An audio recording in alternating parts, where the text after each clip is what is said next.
वाले समय में इन शिक्षित बेरोजगार युवाओं के लिए क्या विजन है आपका?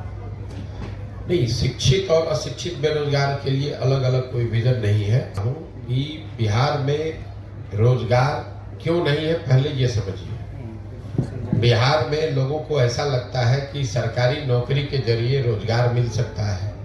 तो आपको एक आंकड़ा बता देता हूँ, 1.57% लोग ही बिहार के सरकारी नौकरी में हैं। चपरासी से लेकर मुख्य सचिव तक अगर सबकी संख्या आप जोड़ दीजिएगा तो कुल जमा 1.5% लोग ही सरकारी नौकरियों में हैं। 98.5% लोग सरकारी नौकरी में नहीं है।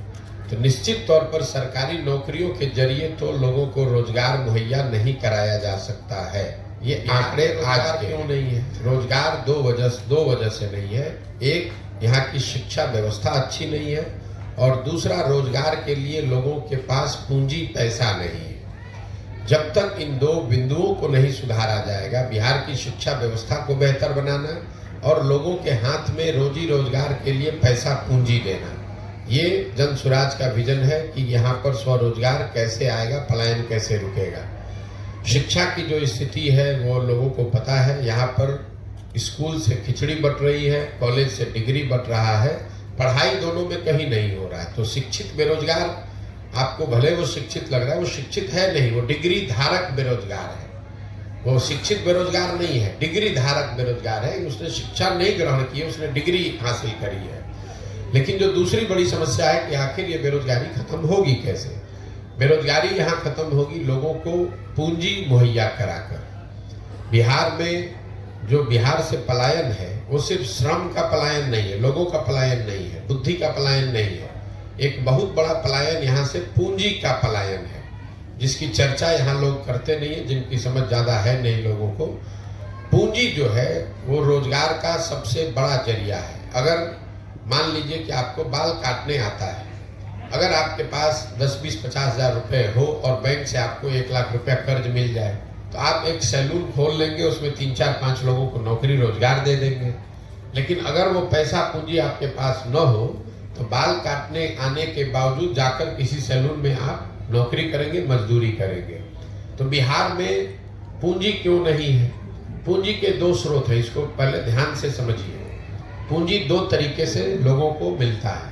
एक, जो पैसा आप कमाते हैं, कमाने के बाद जो खर्च के बाद पैसा बचता है वही आपका मूलधन हुआ, पूंजी हुई। अगर आप 100 रुपया कमाए, 80 रुपया खर्च हुआ, 20 रुपया बचा, वही आपका पूंजी है। तो एक पूंजी का जरिया है बचत, दूसरा पूंजी का जरिया है बैंकों से मिलने वाला कर्ज। अगर आपके पास 20 रुपया बचा हुआ है, बैंक वाले आपको 50 रुपये कर्ज देंगे तो 70 रुपये का आप काम कर पाइएगा। तो बिहार में बचत इसलिए नहीं है कि यहाँ प्रति व्यक्ति आय है 35,000 रुपया। देश में प्रति व्यक्ति आय है 1,35,000 रुपया। तो 35,000 रुपया कमाने वाले समाज में इस महंगाई के जमाने में बचत तो इतनी बड़ी हो नहीं सकती है कि आपके पास पूंजी आ जाए। दूसरा, जो बैंकों में पैसा जमा हो रहा है, बैंक यहाँ लोगों को पूंजी दे नहीं रहे, ऋण लोन दे नहीं रहे। इसका उदाहरण आप समझिए। देश में बैंकों के ऋण को नापने के लिए एक पैमाना है जिसको कहते हैं क्रेडिट डिपॉजिट रेशियो। मतलब बैंक में कितना पैसा लोगों ने जमा किया, उसके बदले में बैंकों ने कितना पैसा समाज को अलग अलग काम के लिए ऋण के तौर पर, लोन के तौर पर दिया। घर बनाने के लिए, यूट्यूब चलाने के लिए, दुकान खोलने के लिए, गाड़ी खरीदने के लिए। और रिजर्व बैंक ऑफ इंडिया एक आंकड़ा जारी करता है जिसको कहते हैं क्रेडिट डिपॉजिट रेशियो। देश में ये आंकड़ा है 70% का। मतलब जितना देश भर के लोगों ने बैंकों में पैसा जमा किया, अगर 100 रुपया जमा किया तो बैंकों ने 70 रुपया कर्ज के तौर पर लोगों को वापस दिया। बिहार में सीडी रेशियो है 40%। 1990 में जब लालू जी मुख्यमंत्री बने तो बिहार में सीडी रेशियो था 40। लालू जी के 15 साल के शासनकाल में सीडी रेशियो घट के हो गया 28, और अभी 18 साल के नीतीश के प्रयास के बावजूद भी ये अभी भी 40 ही है। इसका असर क्या होता है ये समझिए। पिछले वर्ष, ये हेडलाइन नोट कर लीजिए, पिछले वर्ष बिहार की गरीब जनता ने बैंकों में 4,21,000 करोड़ रुपया जमा किया। 4,21,000 करोड़ रुपया बिहार में लोगों ने बैंकों में जमा किया। बैंकों ने 40% के सीडी रेशियो के हिसाब से कर्ज के तौर पर 1,61,000 करोड़ रुपया लोगों को दिया। बाकी पैसा 2,80,000 करोड़ कहाँ गया?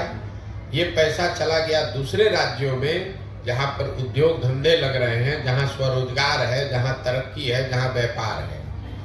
1990 से लेकर पिछले वित्तीय वर्ष में कुल जमा 1990 से अगर आप जोड़ेंगे 32 साल में बिहार के बैंकों ने 26,20,000 करोड़ रुपया, बिहार के लोगों का रुपया, ये बाहर के उद्योगपति का पैसा नहीं है, ये सरकार का बजट का पैसा नहीं है, बिहार के लोगों के बचत की हुई राशि 26,20,000 करोड़ रुपया बैंकों ने यहां से ट्रांसफर कर दिया दूसरे राज्यों में, जहां पर तरक्की है, व्यापार है, रोजगार है। आप जरा अंदाजा लगाइए कि अगर 26 लाख करोड़ रुपया बिहार के बैंकों ने यहाँ के लोगों को ऋण के तौर पर भी दिया होता तो कितने ज्यादा लोगों ने यहाँ घर बनाया होता, कितने ज्यादा लोगों ने गाड़ियां खरीदी होती, कितने ज्यादा लोगों ने स्वरोजगार का कोई ना कोई शुरुआत करी होगी। तो बिहार, और ऐसा नहीं है कि ये बैंकों की मनमर्जी है कि वो कितना पैसा ऋण दें, ये उनकी वैधानिक जिम्मेवारी है कि कम से कम 70% पैसा जो जमा होता है वो उनको ऋण के तौर पर देना ही देना है। और उस कमिटी को चेयर करते हैं मुख्यमंत्री राज्य के। ये भी नहीं है कि बैंक अपना जो चाहे वो कर ले, मुख्यमंत्री उस कमिटी के चेयरमैन हैं, जिसमें यह तय किया जाता है कि बैंकों को 70% पैसा कर्ज के तौर पर लोगों को देना है। लेकिन बिहार में जैसे मुख्यमंत्री की बात पदाधिकारी नहीं सुन रहा है, अफसर नहीं सुन रहे हैं, उसी तरह से बैंक वाले भी उनकी बात नहीं सुन रहे हैं। और दूसरी दिक्कत यह है कि यहाँ के नेताओं को या समाज में इस बात की ज्यादा समझ है ही नहीं। तो आपको लगता है कि वो चीनी मिल चालू हो जाएगा तो उद्योग लग, उससे रोजगार मिलेगा। एक चीनी मिल लगेगा, उसको लगाने का खर्चा आएगा 10,000 करोड़ मान लीजिए, उसमें 2-4-5,000 आदमी को नौकरी मिलेगा। लेकिन अगर 1 लाख करोड़ रुपया अलग अलग लोगों को ऋण के तौर पर मिल जाए तो उससे कितना रोजगार सृजित होगा, कितने लोग बिजनेस व्यापार करेंगे।